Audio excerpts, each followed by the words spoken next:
నేనెందుకు ఊరితీతగాడు అని చెప్పి నాకెందుకు చెడ్డ పేరు? తలారి అనే పేరు మీకు.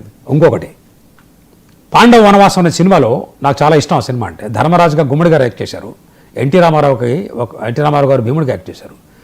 కాబోయే పనిని గంధర్వులే చేస్తారు నాయన, మనకెందుకు మన చేతికి మట్టింటుకోండి అని ఒక డైలాగ్ ఉంది. సో వాళ్ళే పనులే వాళ్ళు చేసుకుంటే ఆ కాంట్రడిక్షన్స్ వల్ల ఆ దేశం అనేది 5-6 ముక్కలు చెక్కలు అయిపోతుందని చరిత్ర చెప్తున్న పాఠం అది ఈరోజు అవుతుందండి. పాక్ ఆక్యుపైడ్ కాశ్మీర్ నాకు ఎలాంటి అనుమానం లేదు. ఈ దేశం 2047కి నంబర్ 1 ప్రపంచంలో అవుతుందని ఎలాంటి అనుమానం నాకు లేదు. అలాంటి అనుమానం కూడా కాశ్మీర్ అనేది మన దేశంలో మళ్ళీ పునరావృతం అవుతుంది. వాళ్ళే పీపులే వచ్చి జాయిన్ అయిపోతారు. ఆల్రెడీ అక్కడ యాజిటేషన్స్ అవి కూడా నడుస్తూ ఉన్నాయి కదా. ఇంకా ఎక్సెప్ట్ పంజాబ్, సింధుస్థాన్ అన్నీ కూడా వాళ్ళందరూ కూడా భారతదేశంతో మంచి అగ్రిమెంట్ పెట్టుకుంటారు. అలానే మన పక్కన ఉన్నటువంటి మిగతా పార్ట్స్ కూడా, పాకిస్తాన్ కానీ ఈ 5 పార్ట్స్లో కూడా బలూచిస్తాన్ ఆల్రెడీ ఇండియాతో వాళ్ళ ప్రవాస ప్రభుత్వం ఇక్కడ పెట్టుకుంటామని ఇలాగా మనతోటి వాళ్ళు. ఎందుకంటే ఒక ఇంగ్లీష్ సేయింగ్ ఉందండి, నేను ఆ వర్డ్ను ఉచ్చరించాను కానీ, success has many friends, failure is an orphan.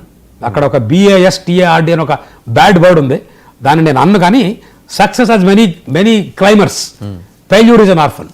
Sir ఫైనల్గా ఒక ప్రశ్న. మొన్న క్యాబినెట్ మీటింగ్ అయింది, ఏది బ్లాస్ట్ తర్వాత, కరెక్ట్గా పోలింగ్ సెకండ్ ఫేజ్ పోలింగ్ ముందు రోజు మీటింగ్. చాలా సరే, cabinet has come up with resolution condemning the terrorist act.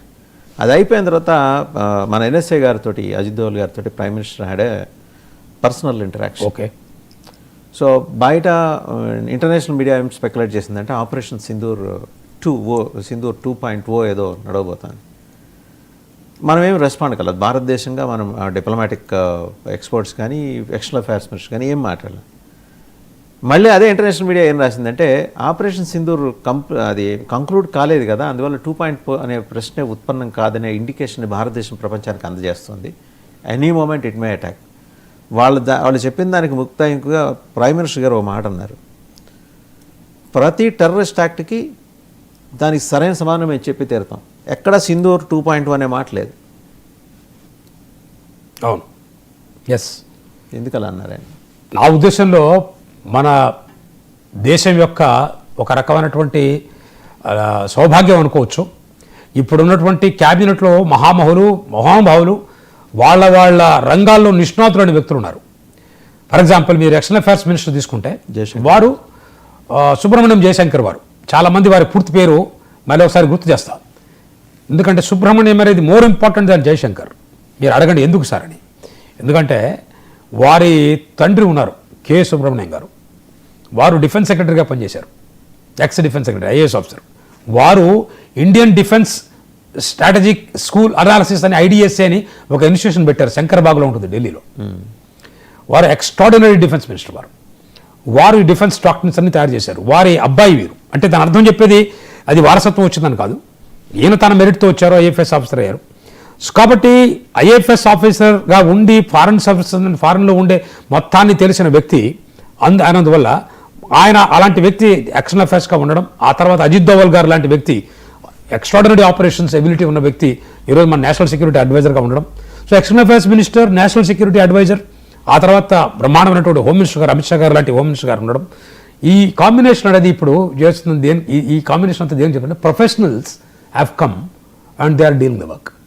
So when political responsibility becomes intertwined with professional caliber, you will get such an extraordinary results, which US has proved earlier.